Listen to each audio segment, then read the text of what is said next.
Assalamualaikum class.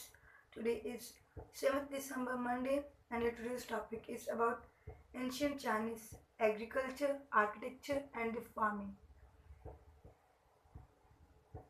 So previous lecture में हम लोगों ने उनकी कुछ philosophies पढ़ी थी, बुद्धिज्म, ताओइज्म, कॉन्फ्यूशनिज्म. उनके क्या क्या कॉन्सेप्ट होते हैं वो आप प्रीवियस लेक्चर में देख सकते हो अगर आप लोगों ने प्रीवियस लेक्चर नहीं लिया. सो हम लोग एंशियंट चाइनीज़ का आर्किटेक्चर से स्टार्ट लेते हैं.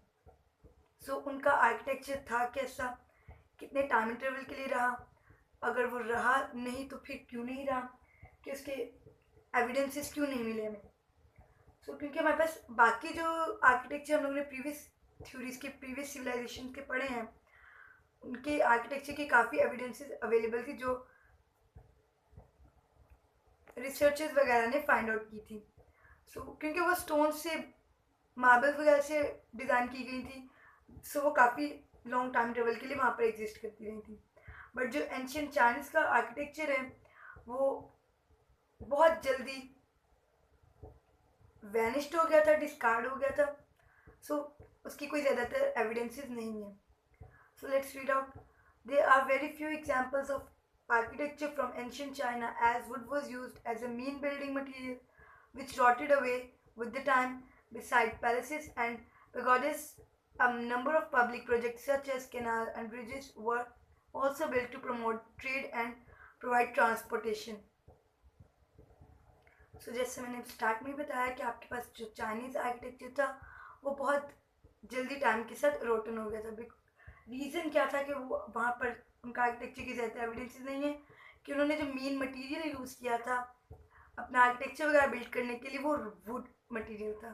सो वुड एज टाइम पासिस वो ख़राब हो गई, सो जिसकी वजह से उसकी एविडेंसेस नहीं है.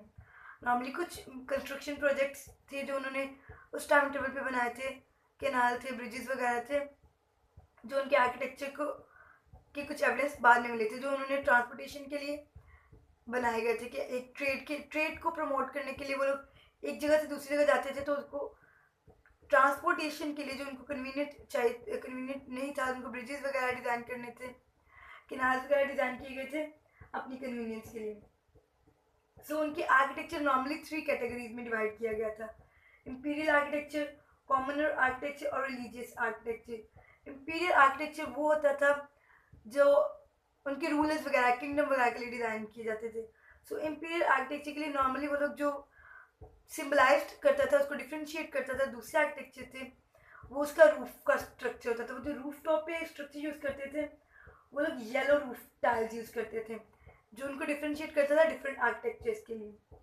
और जो उनका कॉमनर आर्किटेक्चर था वो कॉमन पीपल्स के लिए था, जो लोकल रेजिडेंशियल्स होते हैं, जो नॉर्मल पीपल्स होते हैं, वहाँ के नॉर्मल सिविलियंस होते हैं, उनके जो घर वगैरह होते हैं उनको हम लोग कॉमन आर्किटेक्चर कहते हैं. और जो थर्ड कैटेगरी आर्किटेक्चर की that is called religious architecture, जो टेम्पल्स वगैरह बुद्धिस्ट वगैरह ने बुद्धा टेम्पल वगैरह जो उस टाइम टेबल पे था, वो उस कैटेगरी में जो आर्किटेक्चर था उसको हम रिलीजियस आर्किटेक्चर कहते हैं. सो नॉर्मली ज़्यादा आर्किटेक्चर की डिटेल नहीं है. एंशिएंट आर्किटेक्चर ज़्यादा टाइम टेबल के लिए रहा ही नहीं था और उसके ज़्यादा एविडेंसेस भी नहीं मिले थे. नेक्स्ट हमारे पास आ जाता है एंशिएंट चाइनीज़ का एग्रीकल्चर, उनकी फार्मिंग. सो जो most common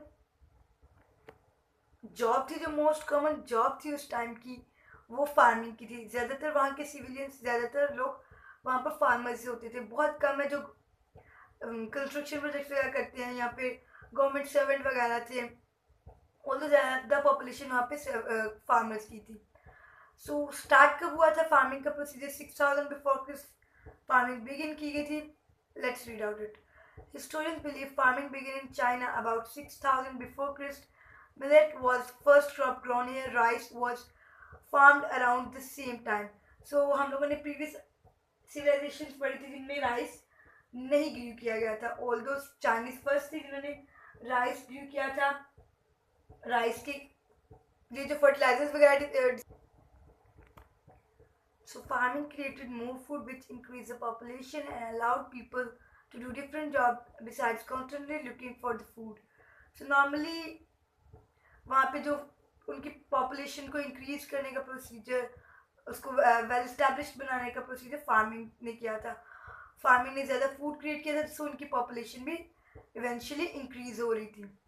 as population increase थी, उनकी जॉब की भी अपॉर्चुनिटीज ज़्यादा थी, लोगों के पास ज़्यादा लोग थे, ज़्यादा जॉब की पॉसिबिलिटीज़ थी। सो इस प्रोसीजर के थ्रू जो चाइनीज सिविलाइजेशन थी वो नॉर्मली डेवलप हो रही थी, क्योंकि वहाँ पे पॉपुलेशन इंक्रीज हो रही थी, जॉब इंक्रीज हो रही थी। सो डिफरेंट सिविलाइजेशन के बिसाइड जो चाइनीज थी वो वेल डेवलप्ड इस तरह हो रही थी। Eventually people need leaders to organise irrigation and store food. Although जो मेजर पर्सपेक्टिव है, जो farming all over the farming का पूरा प्रोसीजर है, वो कंट्रोल गवर्नमेंट उनकी वहाँ पे करती थी। गवर्नमेंट ही ऑन करती थी वहाँ के लैंड को, और ऑल्दो जो वहाँ के फार्मर्स थे वो अपने मंथली जो वहाँ पे होते थे फार्मर्स, वो अपनी गवर्नमेंट को सर्व करते थे, और जो उनकी प्रॉपर अर्निंग होती थी उसका भी एक पार्ट वो लोग अपने रूलर्स को, वहाँ के जो किंगडम्स होते थे, रूलर्स होते थे, वो उनको देते थे।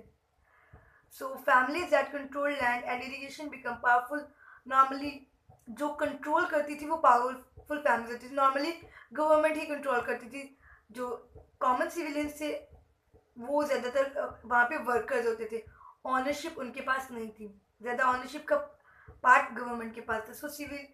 So civilization developed in China the same way it is developed in the Indus Valley, Mesopotamia and Egyptian. So normally her civilization farming के प्रोसीजर अपने एग्रीकल्चर उसके इरीगेशन के मेथड के थ्रू ही वेल डेवलप्ड होती रही है। जिस सिविलाइजेशन की फार्मिंग एग्रीकल्चर वेल डेवलप नहीं थी वो ज़्यादा टाइम ट्रेवल के लिए चली ही नहीं थी, वो बहुत जल्दी डिस्कार्ड हो गई थी, बैनिस्ड हो गई थी। Agriculture was control by the government. Normally powerful peoples control करते थे, दैट इज नॉर्मली गवर्नमेंट और उनके रूलर एम्पीरियर वगैरह। All farming land were own by the wealthy peoples, they allowed peasant to work on the farmers. Normally किसान वगैरह को वहाँ पे अलाउ करते थे, वो वर्कर्स होते थे जो उनके लैंड वगैरह पे काम करते थे। The piece of land was divided into the 9 squares in the shape of the character for water well. जो चाइनीज एक करेक्टर है वाटर वेल, इसको राइट डाउन यू किया जाता है। Let me show you. ऐसे था वाटर वेल करेक्टर है जिसको यू राइट डाउन किया जाता है। एक करेक्टर है जिसके टोटल 9 पार्ट्स बनते हैं। टोटल कितने पार्ट्स हमारे पास आते हैं? 9 स्क्वेयर्स। दैट इज गलत बन गया, दोबारा से ड्रॉ करते हैं, ठीक है। 9 पार्ट्स, 1 2 3 4 5 6 7 8 और 9। टोटल जो वेल करेक्टर है, वाटर वेल का करेक्टर, वो ये करेक्टर होता है, पहले गलत ड्रॉ किया था, जिसमें टोटल हमारे पास 9 स्क्वेयर्स में डिवाइड होता है। आपका जो फार्म होता है, जो उनका लैंड होता है, वो इस स्क्वायर मीटर्स में डिवाइड किया जाता है 9 पार्ट्स में, जो सिंबलाइज करती है वाटर वेल करेक्टर को। The part of the crop was kept by the government. This allowed the government to store extra food in the case of disaster struck. So normally जो government है वो